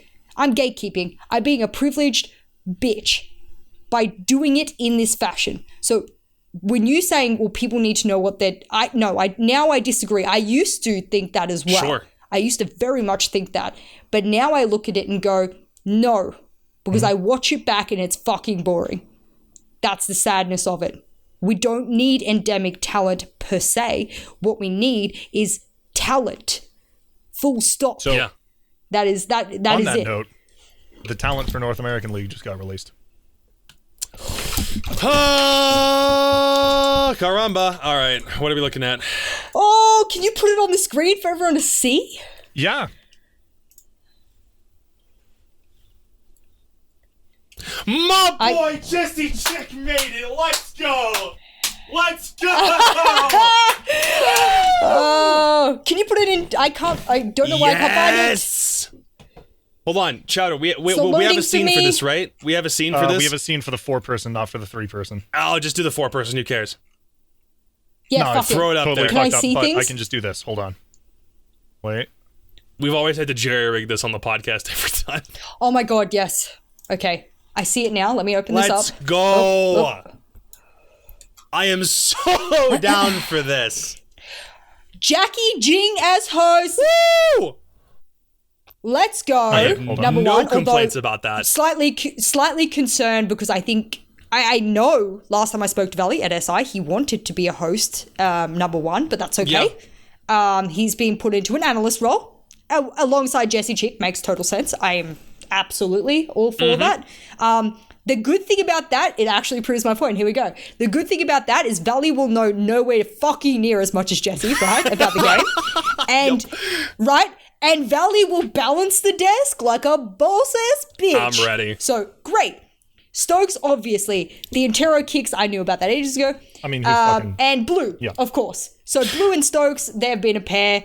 Intero kicks up, they've been a pair. Are we surprised? No. Not fucking really, I hope. No, I think it should have been pretty obvious, I think, to everybody. When Parker buys a Tesla, he's not going to a different region. He's not coming to Paris, guys. It starts June 22nd. Yep, okay, so we yes, no, it's this was already confirmed. Oh, wait, is this Challenger League? No. Wait. Okay, because I already knew June 22nd. They already said this ages ago. We have prize pools in this too. Let's go. $50,000 per stage for each US division. US division finals $150,000. Canada division is $20K per stage. $50,000 for the finals themselves. North American Challenger League prize pool $54,000. Total split over 2 stages. Let's go. Looking through the rest of it. Let's go. And I'm gonna say his name correctly here. Let's go, Corn Pop. Let's go, Corn Pop. Let's go. I'm super happy for the guy. By the way, Jesse worked specifically with Red Cube and myself over the past CL season. Wonderful dude. I owe a lot to him in terms of being able to structure some stuff out. I have nothing but love for the dude. Super freaking happy for him. Oh, let's go. Yana and Oryx have finished their 3 months. Just scrolling through now to make sure I'm not missing anything. The following uniform and headgear cosmetics are whitelisted for use in competition. Pilot Program 1, Season 1 and Season 2 team skins, Pro League gold sets, default skins, and future esports skins. All other uniforms and headgear have been banned from competitive play. Get out, Ember Rise! That's it! That's it, baby! Pog. I am... Thank you for listening. Pilot Program 1 and 2, Pro League gold sets, which no one's going to fucking wear in an official match unless you're crazy. Default skins, most people. And future Phase 3 esports skins better fucking be everyone up in there. Yeah. That dot point needs to be everyone. No more elite skins anymore. Ooh. Okay, I'm a little sad about the elites. Look at the smiley face. See you soon, smiley. It's so passive aggressive. It's like, we've given you the information now. Bitches. Please just shut up. I don't want to hear it anymore. Shut up. Okay. Schedule runs Mondays and Wednesdays at 6 p.m. Eastern Standard all the way until 1 a.m. So these are freaking long. Oh my word. This runs from 4. Well, I mean, they have to be. This is 4 in the afternoon to 11 in the evening for me on 2 days a week. God, there's so much Siege. Let's go, baby. I'm going to confirm your statement just there about so much Siege by giving you the eye emoji and saying so much Siege a week. Like, we're literally exciting times, like to the point where you're like, I am dying from too much. I think this is too just much. Suffocation. I might be drowning. Might be. I'm drowning of this. Yeah. That's what you're going to be thinking of that, I think. Canada play days. Which is good for me. Okay, yeah, so Canada luckily only has 4 teams, so we're not worried about that as much, but that's on Fridays. So all of North America Did you just say fuck Canada? I didn't say no, absolutely not. What would Corn Pop think of that, huh? Oh man, Corn Pop can tell me exactly what he thinks of me on the desk and just roast me to pieces. It's okay. It's Corn Pop can say exactly what he thinks of me. For those of you who don't know, Jesse Chick was known as Corn Pop. We should probably stop calling him that. He made the correct decision to just use his real name. Very good decision his part. Because... Chat, I didn't say fuck Canada. I didn't say that. I mean, I'll say it. Fuck Canada. Jacob Gallagher. This is a Canada-hating podcast. If you're Canadian, we hate you. Have we had a single Canadian on this Big podcast? Bro, if you're still in chat, can you confirm what you mean by, what did he say, Overwatch burnout or something? He said something about that. Read my point. I don't know if that's something about it. I'm hoping he listens to it. And yeah. Okay, there you go. Yeah. The trouble is, and it was on everything 24/7. I say I feel sounds rude. I don't want to sound rude. And I am both a victim and a perpetrator of this at the same time, so I feel like I'm the perfect person to explain this. There are regions of Siege that will be broadcasted on the main channels, obviously, as per usual, that people will just not tune into because they do not care about those regions. That's a good point. I am a perpetrator and I'm a victim of that. And I feel like I want APAC to thrive, but I also know people don't fucking watch it. All right, that is the truth. I also know a lot of people who watch EU don't watch LATAM. I know a lot of people that watch NA and LATAM but don't watch EU. Right, this goes around the board as a whole. Now, whether or not too much Siege is bad or whatever, I just simply think that people will stick to, what they usually do, whether they watch EU and NA or they just watch parts of this and parts of that, because some regions are now very inclusive, like APAC North, and then they got the whole Oceanic region doing their little split and everything. Yeah. And now there will be teams in there that will not fare well against others and will just get blown out of the park very quickly. So that is something that I don't think a lot of people want to watch because they want to watch their favorite teams, G2, Rogue, whoever it might be, TSM and everything. So I don't think it will be too much of an issue, but maybe it will if people are like, wow, it's on all the time. I don't know. I really don't know. I love how I was talking about the potential for Challenger League to start up next week, and that part of the podcast has now immediately become outdated, and I'm sad because now it says June 26th. Wow. For North America, this is stacked. What is this? Hold on. 7-hour play days on Monday and Wednesday. And then 6 p.m. Eastern Standard, Canada begins, and then Challenger League broadcasts start right after that. So this is where I'm simply going to assume that the entire talent lineup for Challenger League has now been filled by the guys who are going to eventually be moving to Vegas. It's going to be the PL guys. That entire talent lineup that we've got is going to be doing everything, which for exposure for everyone involved on the main channel, it's got really, really good talent on top of things. I am cool with this. God, that's got to be a fucking terrible day. For them, it's going to suck, but yeah. For talent, it's long weeks, long days, etc. Absolutely. It's probably the most they've ever hoisted onto a talent 5 weeks lineup. at a time.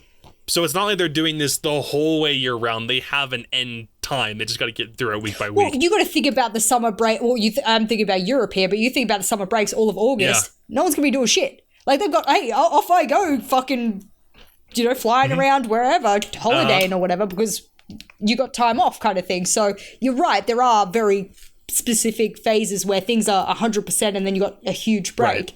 Right. But you are right. It will do what I said needed to have been done. I reckon I said it probably even coming up 6 months ago, where CL needed to be treated seriously as the exact semi-professional league it is, which completely trails into Pro League.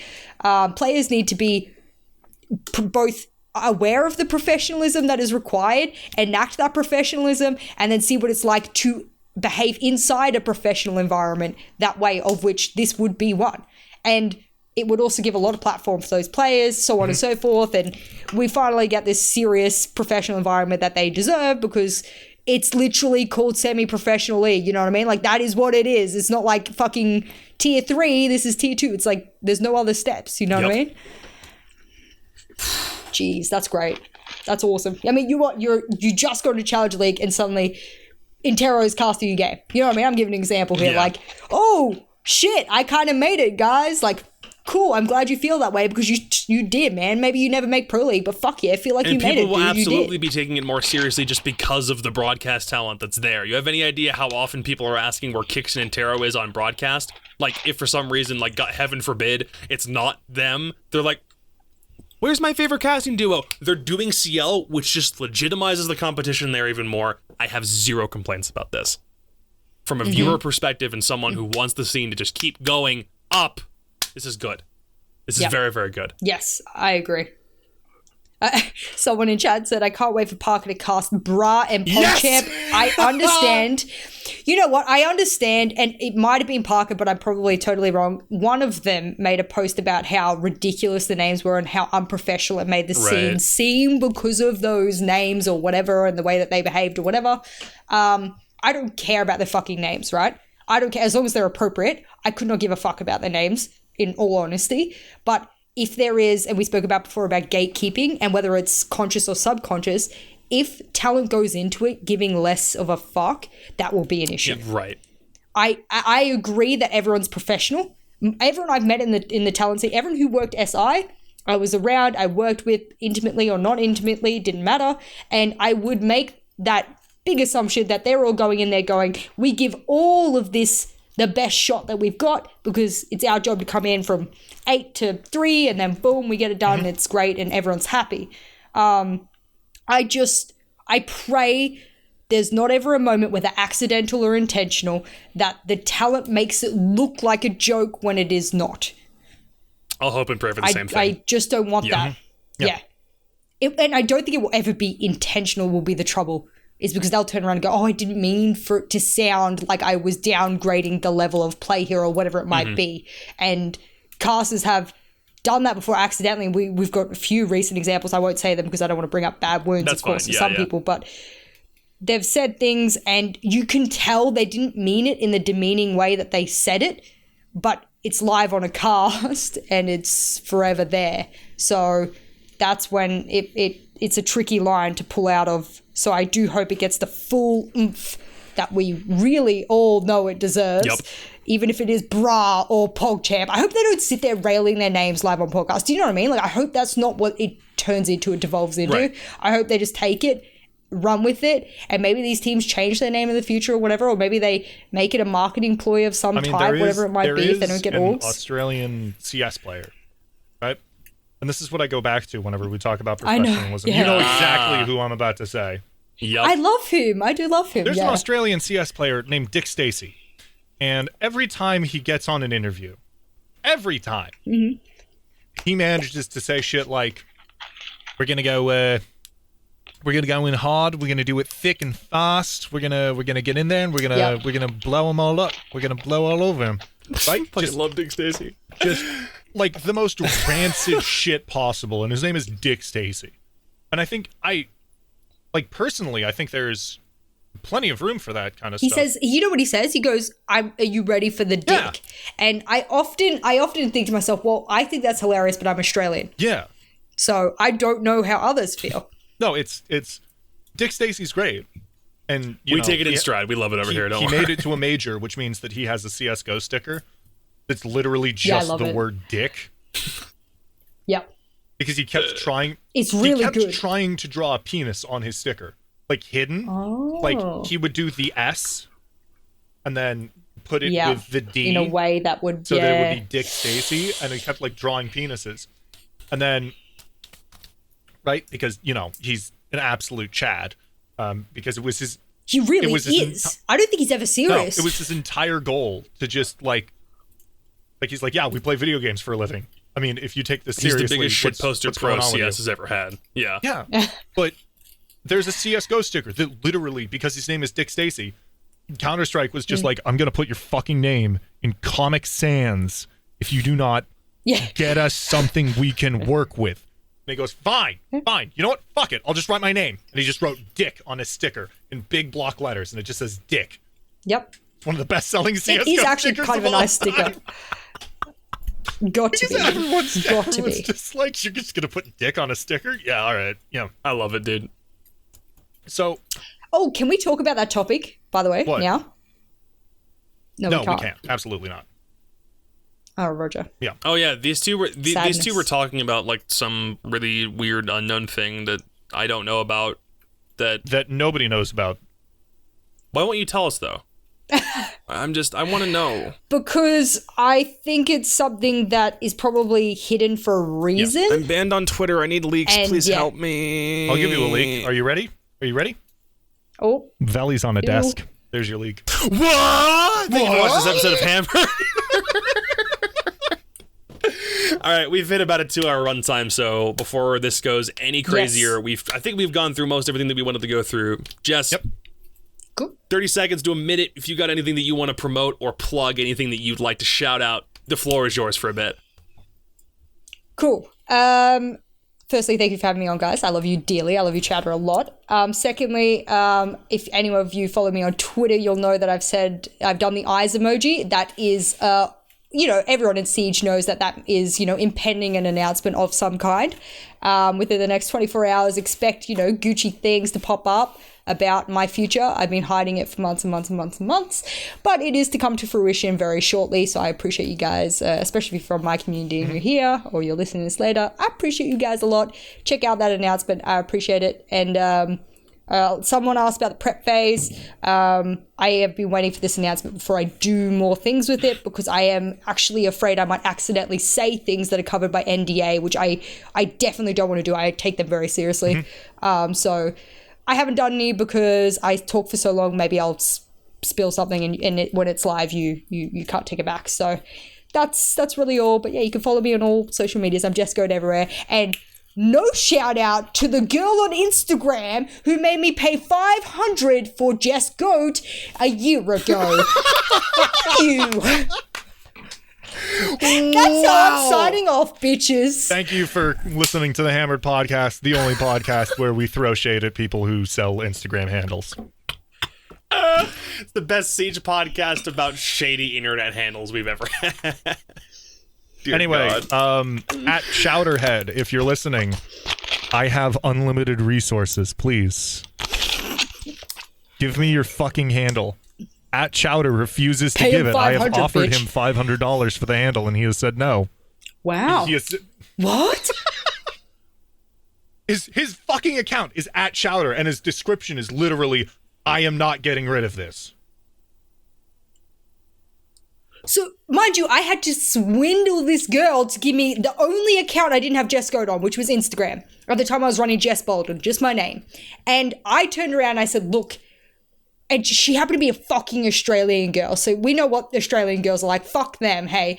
And I was like, what do you want? She goes, I want this exorbitant amount of money. Because she checked my Instagram profile. It was above 10,000. So, oh, fuck, let's swindle this girl out of her fucking money. I was like, no, look, I'll give you 500. That is it, bro.